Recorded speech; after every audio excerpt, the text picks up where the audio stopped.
habilidade. Perdão, que eu recebi uma informação que estava sendo gravada. Uma das maiores causas de incapacidade nos países em desenvolvimento. A depressão maior unipolar, ela só fica atrás das doenças cardiovasculares isquêmicas, e é seguida dos acidentes automobilísticos, das doenças cerebrovasculares e da doença pulmonar obstrutiva crônica. É importante colocar que cerca de 20% dos pacientes não vão apresentar uma resposta a nenhum dos antidepressivos disponíveis. E nesse trabalho, nessa tabela 3, no tabela abaixo, mostra que, num estudo clínico, cerca de 27% dos pacientes que recebem o placebo apresentam uma remissão após 3 a 8 meses. E comparando ali com a farmacoterapia, como ali no exemplo dos tricíclicos, eles apresentam cerca de 50% dessa remissão, e a psicoterapia, que é sem utilização de fármacos, há uma remissão entre 48% e 60%.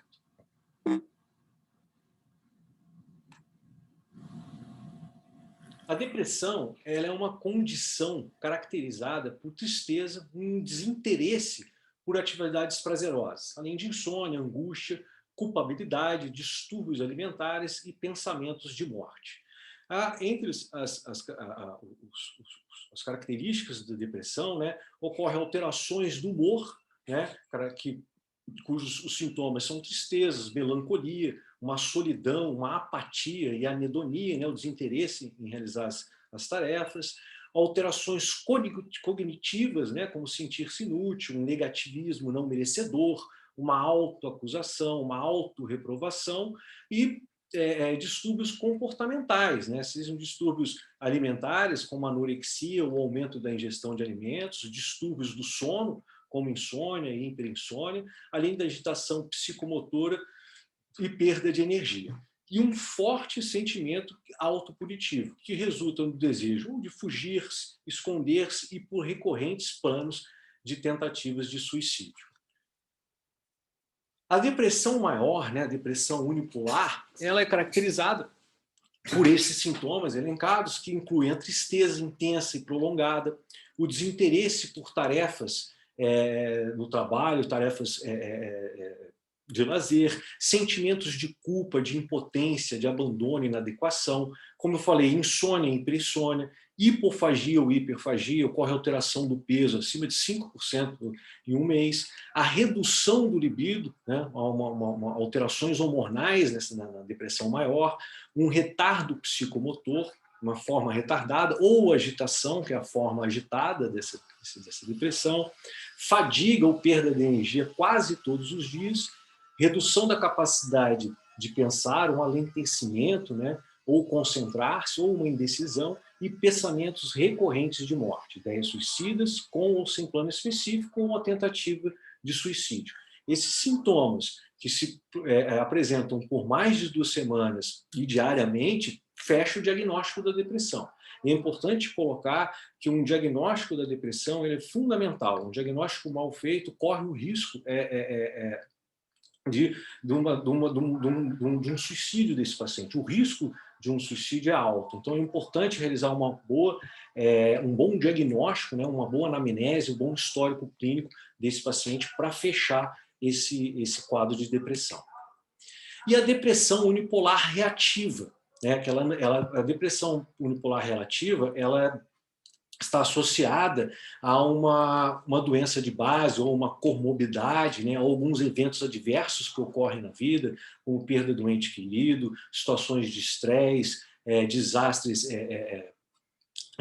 ambientais, e também associada a algumas doenças físicas, como o infarto agudo do miocárdio. Pacientes que sofreram infarto agudo do miocárdio, há uma grande incidência de depressão nesses pacientes, além do câncer e o uso de fármacos, como o próprio antihipertensivos, hormônios e também algumas drogas de abuso, como álcool e outras drogas, e senilidade. O importante é que a depressão reativa ela responde por cerca de 60% de todos os casos de depressão e responde bem a diversos tipos de tratamento.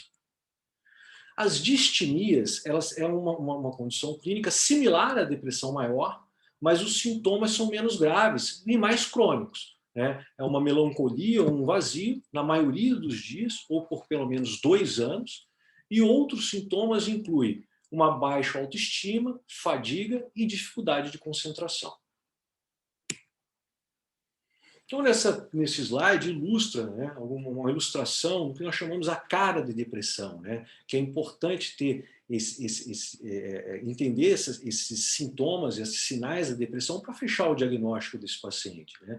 Então, ela caracteriza-se muito por um retraimento ou uma raiva, né, uma frustração, uma falta de vontade, né?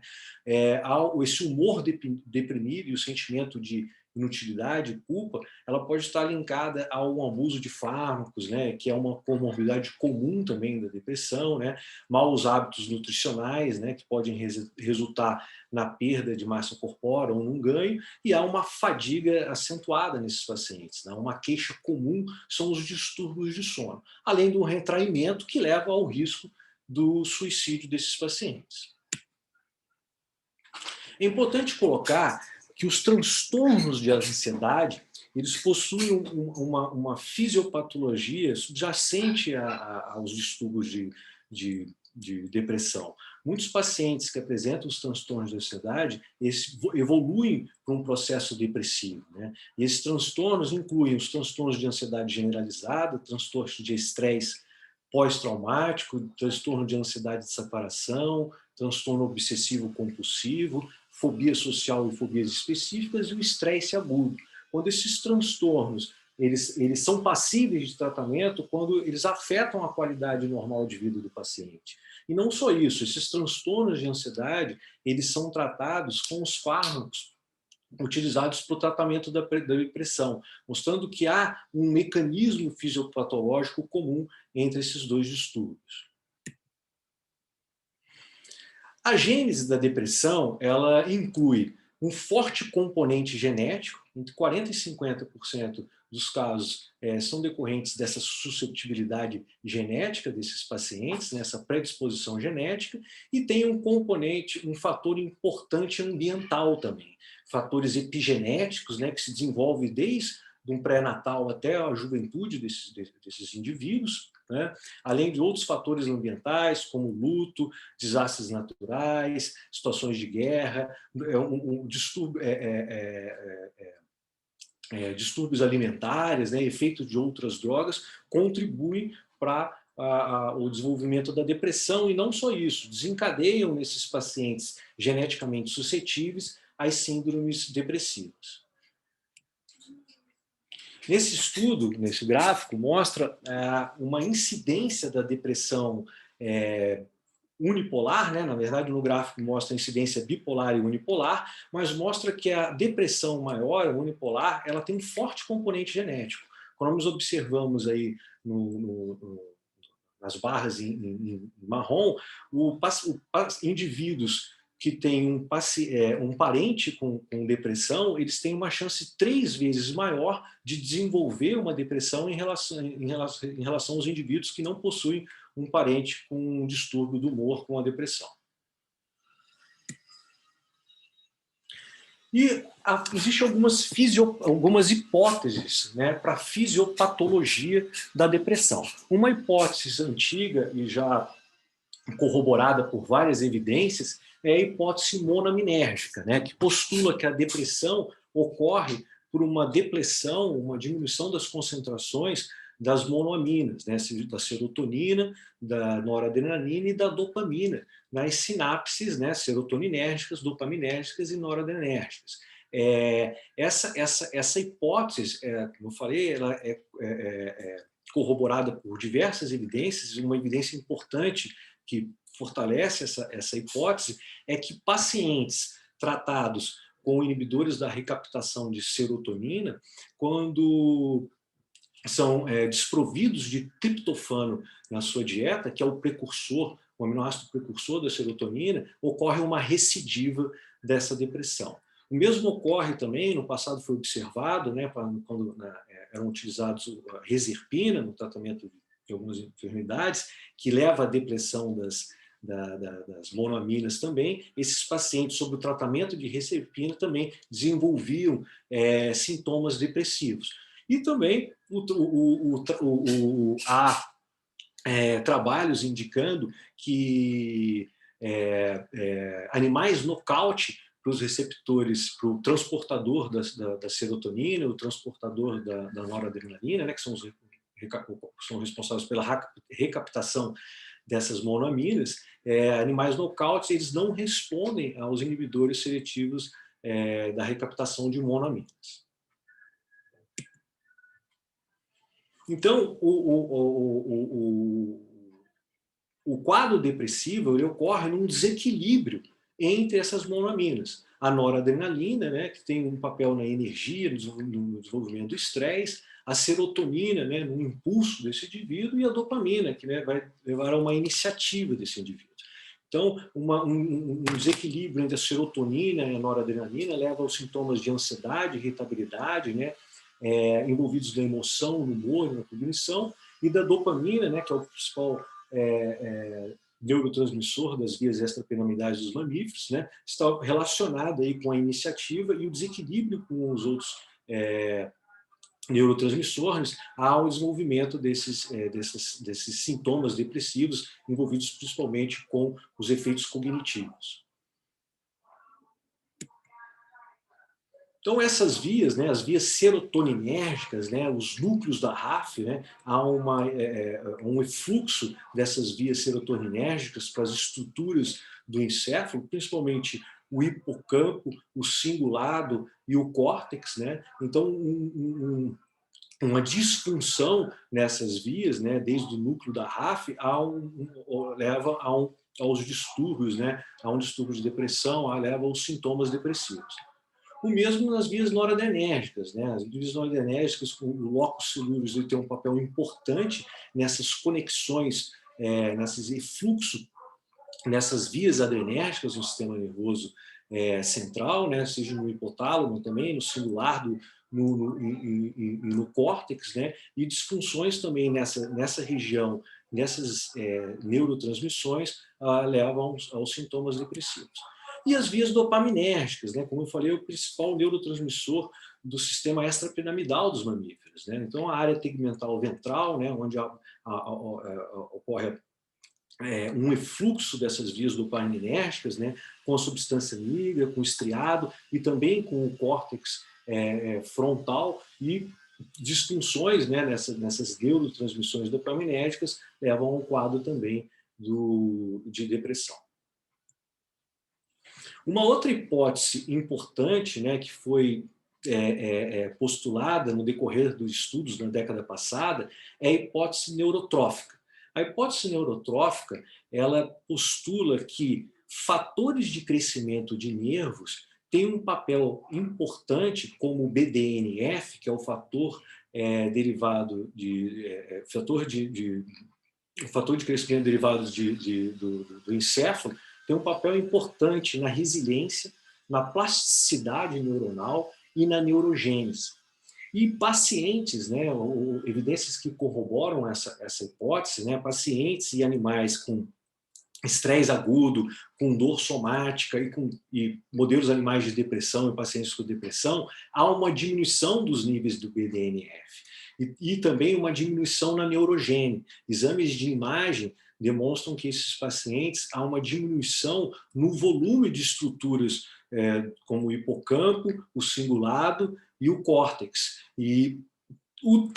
Uma importante evidência que corrobora também essa hipótese é que pacientes que estão sob o tratamento com antidepressivos, né, o tratamento com antidepressivos, com os inibidores da recaptação das monoaminas, aumenta os níveis de BDNF e aumenta a neurogênese como um todo.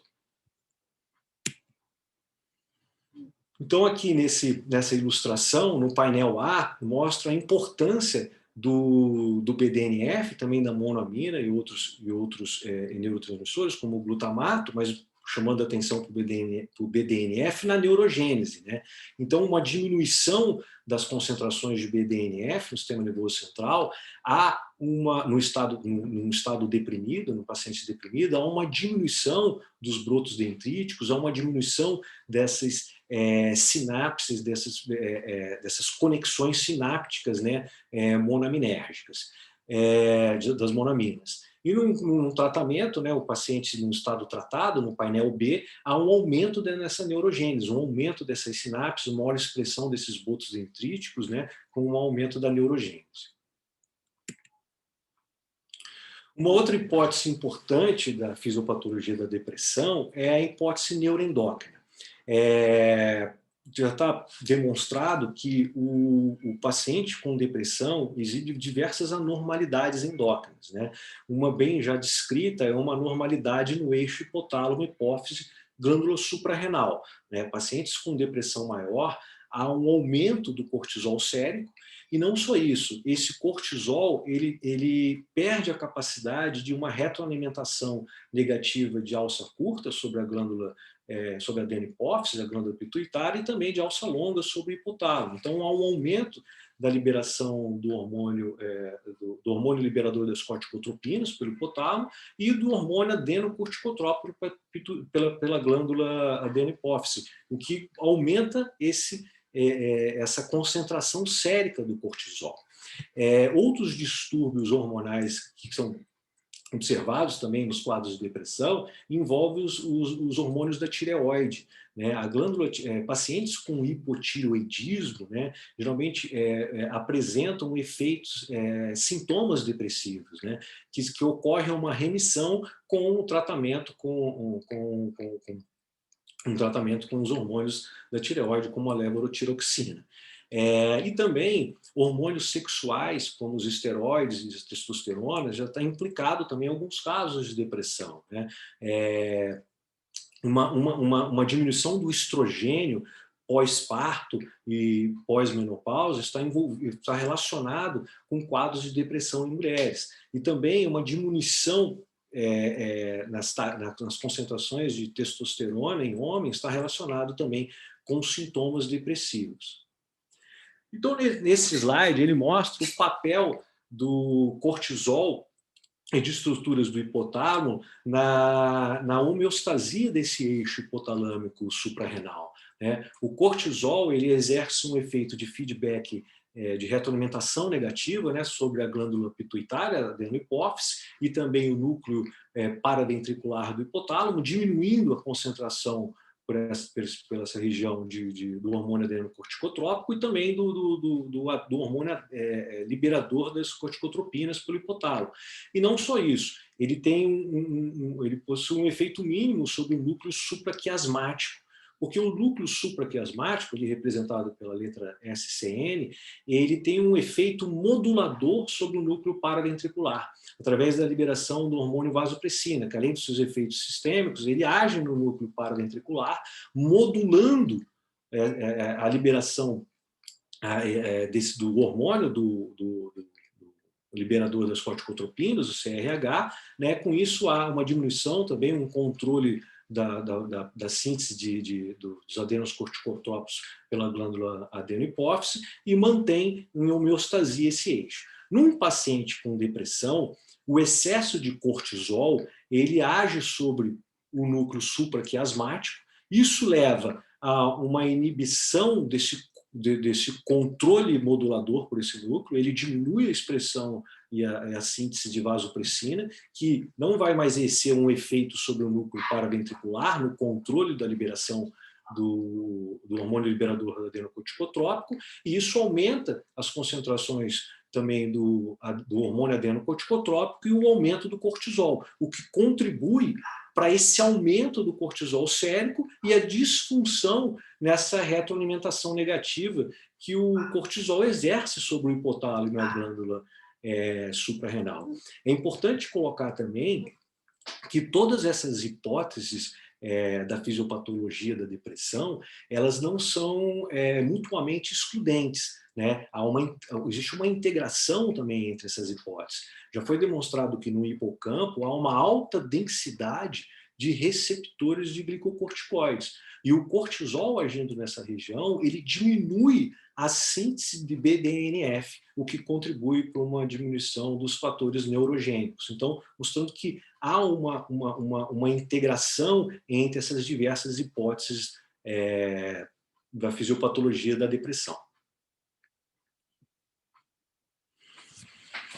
Então, os fármacos antidepressivos, né, até o início da década de 50, não havia um tratamento farmacológico eficaz para os distúrbios da depressão, para depressão maior e outros tipos de depressão. O único tentativas, né, sem sucesso, com alguns simpático-miméticos foram feitos, como a anfetamina. O único tratamento disponível até a década de 50 era uma psicoterapia, né, e em casos de depressão grave, um eletrochoque. Após a década de 50, no início da década de 50, foi desenvolvido a primeira classe de fármacos que foram utilizados como antidepressivos, que são os inibidores da MAO.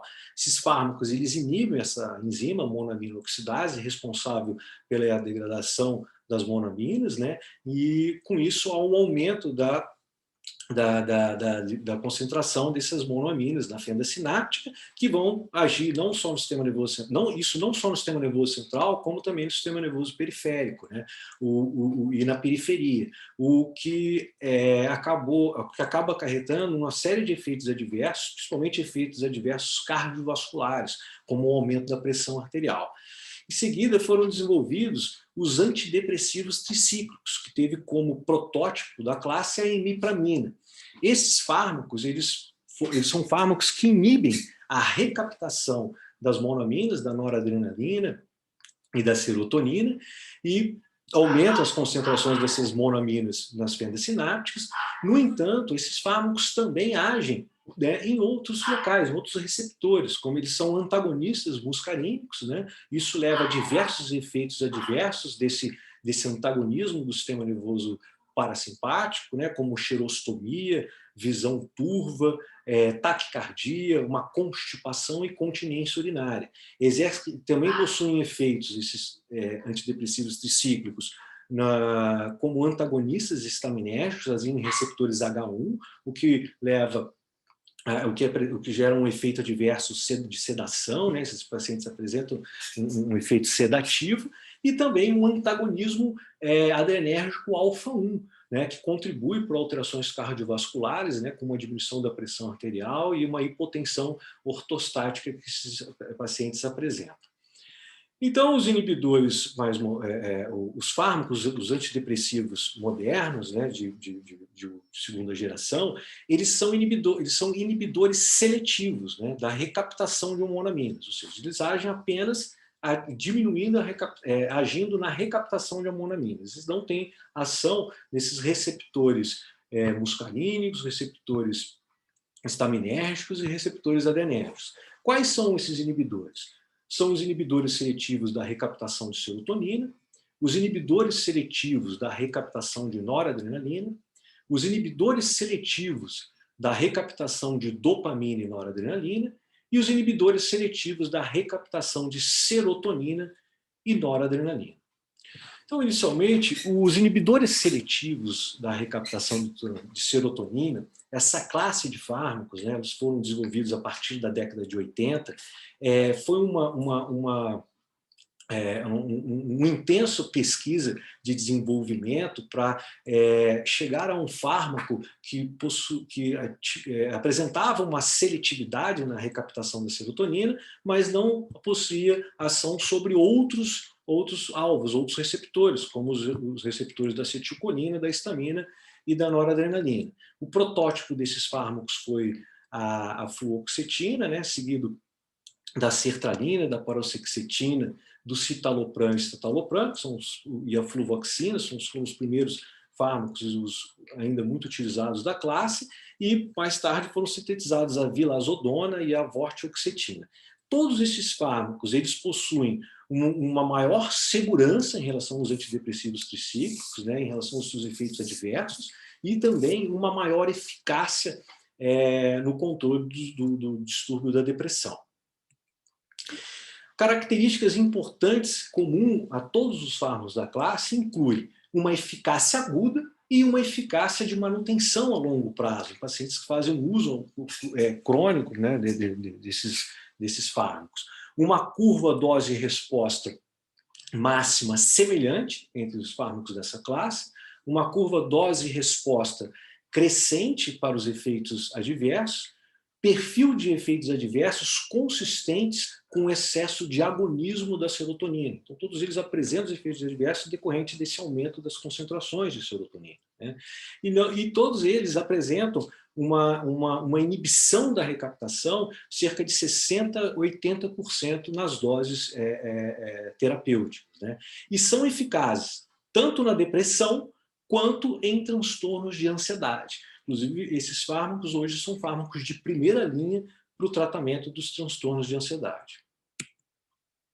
E como agem esses fármacos, né? Como o próprio nome o denomina, né? Eles são inibidores seletivos da recaptação de serotonina. Então, nessa imagem, nós temos a representação de uma transmissão noradrenérgica, né, e uma serotoninérgica. Ele age especificamente nessas sinapses serotoninérgicas, inibindo o transportador de serotonina, também chamado de SERT. Ao inibir esse transportador, que faz a recaptação da serotonina e é responsável pelo término da neurotransmissão serotoninérgica, ele aumenta as concentrações na fenda sináptica da serotonina, né, aumentando a disponibilidade de serotonina para agir nos receptores pós-sinápticos e exercer o seu efeito antidepressivo. É importante colocar, né, que todos eles, esses fármacos, com exceção da fluvoxamina, são indicados e utilizados para depressão, né, como a própria fluoxetina, o citalopram e todos os outros, e também são indicados para outros transtornos de ansiedade, né? Então, a própria fluoxetina, como a mina terceira lina, observamos que ela é indicada não só para depressão, como um transtorno do pânico, né? Um transtorno obsessivo compulsivo, né? A própria paroxetina, que tem um tempo de meia-vida mais curto em relação aos outros fármacos, ele é indicado para uma série de transtornos da ansiedade também.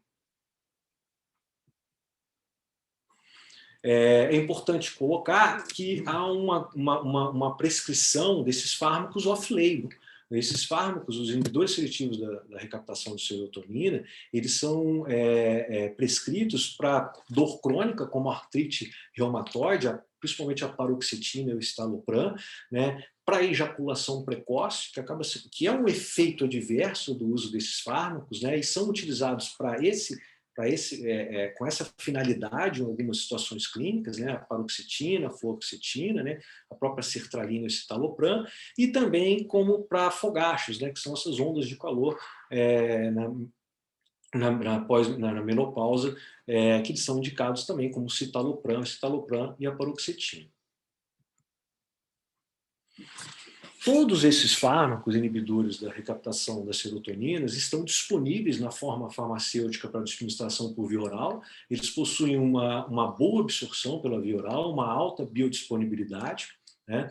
Apresentam uma concentração, um pico de concentração plasmática similar entre eles, como observamos aí nessa primeira coluna, e um tempo de meia-vida também semelhante entre os fármacos dessa classe, com exceção da fluoxetina. A fluoxetina, ela é metabolizada no fígado e forma, pelas CYPs, e forma um metabólito ativo, que é a norfluoxetina, né, que aumenta o tempo de meia-vida substancial desse fármaco em relação aos outros fármacos da classe. Esses fármacos, né, os inibidores seletivos da recaptação de serotonina, durante o seu desenvolvimento não foi avaliado a sua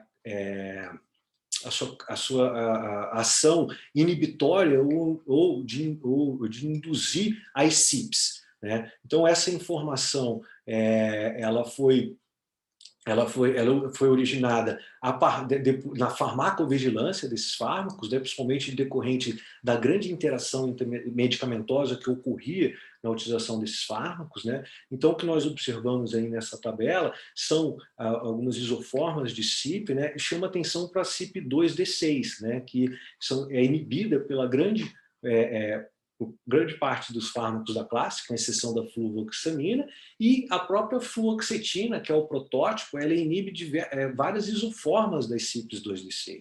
Então, isso acaba acarretando a interações medicamentosas importantes, né? Eles induzem o aumento das concentrações séricas de medicamentos de diversas classes medicamentosas, mas principalmente fármacos que agem no sistema nervoso central, como os anticonvulsivantes, fenitoína, lamotrigina, né, os antipsicóticos, como a clozapina e olanzapina, e também outros antidepressivos, tricíclicos, né? Então, por essa inibição, pode ocorrer um aumento da concentração desses fármacos, né, e que alguns deles possuem uma janela terapêutica estreita, levando a um quadro de intoxicação medicamentosa. Não só isso, pode ocorrer também um aumento da concentração sérica do próprio inibidor seletivo da recaptação de serotonina, o que aumenta a ocorrência de efeitos colaterais, efeitos adversos e uma toxicidade. E esses efeitos colaterais, quais são, né? Os efeitos colaterais são decorrentes de um aumento, né, das concentrações de serotonina, né, de um efeito agonístico da serotonina sobre receptores, não só no sistema nervoso central, mas receptores de serotonina periféricos, né? Então, no sistema nervoso central, a ação sobre receptores 5HT2A leva a alterações do movimento, né? Uma acatisia, uma inquietação, uma lentificação psicomotora, né, ou mesmo um parkinsonismo leve, né, além de apatia, né, movimentos rápidos durante o sono e despertar noturno. E um efeito colateral importante é a disfunção sexual, que ocorre com uma alta incidência com esses fármacos, né, e que diminui a adesão do paciente ao tratamento. Eles podem também agir em receptores 5H2C, levando a uma agitação mental, levando inclusive a um quadro de ansiedade, né, de anorexia e pânico, né? E a sua ação periférica, principalmente a sua ação periférica no sistema gastrointestinal, em receptores 5HT e 5HT4, desenvolve sintomas como náusea, vômitos, o aumento da motilidade intestinal, né, como cólicas e diarreias. E o outro grupo de fármacos são os inibidores seletivos da recaptação de noradrenalina. São eles a reboxitina, a mirtazapina e a tomoxetina. Esses fármacos, né, eles têm características importantes, né, como a reboxitina, ela não bloqueia também nenhum dos receptores discutidos, que são bloqueados pelos antidepressivos tricíclicos, como os receptores de histamina, de noradrenalina, de acetilcolina, possui efeitos mínimos sedativos, e é importante, como eles não agem sobre o sistema serotoninérgico, elas têm menos efeitos colaterais sexuais e gastrointestinais em relação aos inibidores seletivos da recaptação de serotonina, né, o que contribui para uma maior adesão do paciente ao tratamento, né? A atomoxetina já foi utilizada para um efeito antidepressivo, para o tratamento da depressão, porém foi observado com um aumento das ideias suicidas no início do tratamento com a atomoxetina. Então, esse fármaco, ele tem um uso restrito, principalmente para o transtorno de déficit de atenção e hiperatividade, né, o TDAH. E a mirtazapina, ela tem um efeito, um outro efeito também, além da inibição da recaptação de noradrenalina, que é um efeito antagonista alfa-2 adrenérgicos. Esses autorreceptores estão presentes nas fibras pré-sinápticas adrenérgicas, né, que são acoplados à proteína GI, que inibe o aumento da concentração de cálcio no axoplasma, né, e inibe a liberação de noradrenalina. Então, o antagonismo desses receptores ocorre um aumento da liberação de noradrenalina no sistema nervoso central, que contribui para um efeito antidepressivo desses fármacos, né? Eles causam sedação e o aumento do apetite também. O uso terapêutico, né, são fármacos utilizados para depressão e outros, então, também são indicados para outros outras enfermidades, outras doenças, como também para fadiga, apatia, um retardo psicomotor, né, um déficit de atenção e uma concentração prejudicada, né, uma lentificação cognitiva, especialmente deficiências na memória operante, na velocidade do processamento de informações. Esses fármacos estão indicados para esses casos. Os efeitos colaterais têm uma relação com o aumento da concentração de noradrenalina, seja no sistema nervoso central, seja na periferia. Então, um efeito colateral pode ocorrer, são convulsões, insônia, uma tontura, o tremor, né, e quadros de ansiedade também. E os inibidores seletivos da recaptação de dopamina e noradrenalina. O representante dessa classe é a bupropiona. A bupropiona é um profármaco, né? Ela é metabolizada no fígado e hidroxilada para formar um metabólito ativo, né? Esse fármaco ele está disponível em formulações orais de liberação lenta, né? Isso aumenta a adesão ao tratamento, né, por manter uma concentração plasmática constante nesse paciente, há uma menor variabilidade. O uso clínico, ele tem uma eficácia antidepressiva semelhante às outras classes farmacológicas usadas no tratamento da depressão.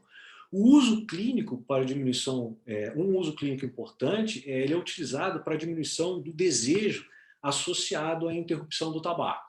Né? É importante colocar que eles não causam disfunção sexual e nem ganho de peso, né? Então isso é importante, é uma vantagem para determinados grupos de pacientes. Dentre os efeitos colaterais, né, são efeitos colaterais do aumento da dopamina e da noradrenalina, né, seja no sistema nervoso central e também no sistema nervoso periférico, né, há um aumento, há quadros de enxaqueca, de taquicardia, né, constipação, arritmias, tremor, insônia, convulsão e náuseas também. Uma outra classe, uma classe importante usada no tratamento da depressão, são os inibidores seletivos da recaptação de serotonina e noradrenalina. O primeiro fármaco desenvolvido dessa classe foi a venlafaxina, seguido da duloxetina. A venlafaxina, ela após o seu metabolismo hepático, a formação de um metabólito ativo, que é a desvenlafaxina, né, com a substituição desse grupo metila por uma hidroxila, né, por esse grupamento reativo. E não só isso, ela também é um metabólito ativo e também é comercializado como um fármaco. O minalciprano é uma mistura racêmica e também está disponível o levoexógeno, que é o levominalciprano. E qual o mecanismo de ação desse fármaco? Como o próprio nome também denomina, né, são inibidores seletivos da recaptação de serotonina, né, nessa neurotransmissão serotoninérgica, e também de noradrenalina. Ele inibe também o transportador de noradrenalina, e isso impede a recaptação dessas duas monoaminas, levando a um aumento da concentração na fenda sináptica, né, e o efeito sobre os receptores pós-sinápticos, o efeito antidepressivo. Alguns estudos demonstram que os inibidores seletivos da recaptação de serotonina e noradrenalina apresentam uma melhor resposta e remissão que os inibidores seletivos da recaptação de serotonina. Então, nesse estudo, no gráfico ao lado, realizado em 2005, mostram o efeito da remissão, a taxa de remissão, né, desses pacientes com depressão após o tratamento com inibidores seletivos da recaptação de serotonina, o placebo e a venlafaxina, que é um inibidor seletivo da recaptação de serotonina e noradrenalina. Então, o placebo, mostrei lá no início da aula, cerca de 20% a 25% dos pacientes eles apresentam a remissão somente com placebo, de 3 a 8 meses, e a venlafaxina ela mostra um percentual maior nessa taxa de remissão em relação aos inibidores seletivos da recaptação de serotonina. E nos transtornos da ansiedade, eles possuem uma eficácia similar. Esses fármacos eles têm uma alta prescrição, né, um alto volume de prescrição off-label também. Eles são utilizados para dores neuropáticas, né, como a dor crônica da fibromialgia, a duloxetina e o minalciprano. A própria duloxetina também é utilizada para dor neuropática associada a diabetes. E além desse uso na dor neuropática, né, que tem uma relação, uma fisiopatologia com a depressão, eles também são utilizados para incontinência urinária, duloxetina, desordens alimentares, né?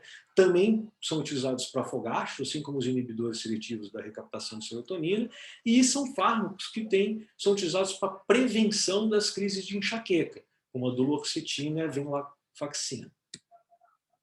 No entanto, eles apresentam uma maior incidência de efeitos colaterais, principalmente os 4 primeiros elencados ali na primeira coluna, que são a náusea, vertigem, boca seca e insônia. Tem uma incidência maior desses efeitos adversos com os inibidores seletivos da recaptação de serotonina e noradrenalina. Os efeitos adversos de sonolência, sudorese e constipação são similares, né, com incidência similar entre esses fármacos.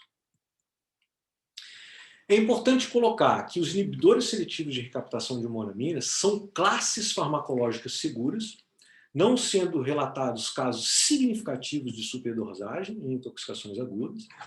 Os inibidores também seletivos da recaptação de serotonina e da recaptação de serotonina e noradrenalina podem causar um trabalho de parto prematuro e baixo ganho de peso durante a gestação, né?